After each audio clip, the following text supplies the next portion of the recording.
අලුතෙන් iPhone එකක් ගන්න තින්නේ. මේක චෙක් කරන්න ඇතු සල්ලි ගෙවලා නම් අමාරුව වැටෙන්න එපා. සමහර විට brand new කියලා buy කරන්න යන්නේ වෙන කෑරටක used කරලා brand new කියලා පේන්න reseal කරපු used iPhone එකක් වෙන්න පුළුවන්. මේවට අහු වෙන්නේ නැතුව brand new iPhone එකක් ඇත්තටම brand newද කියලා බලන විදිය මං කියලා දෙන්න. ඔයා දැන් use කරන iPhone එකේ වුණත් මේක චෙක් කරලා බලන්න පුළුවන්. iPhone එක unpack කරන්න කලින් box එකේ යට බලන්න serial number කියලා එකක් තියෙනවා.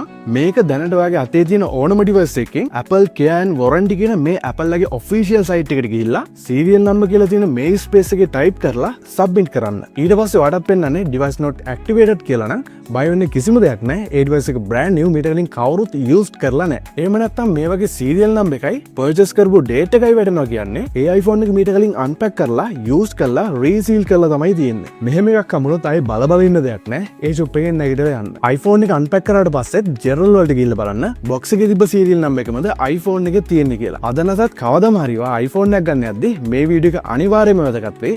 ඒක නිසා දැම්ම save කරලා තියාගන්න. මේ වගේ තවත් useful videos දිගටම බලන්න මාවත් follow කරලා තියාගන්න.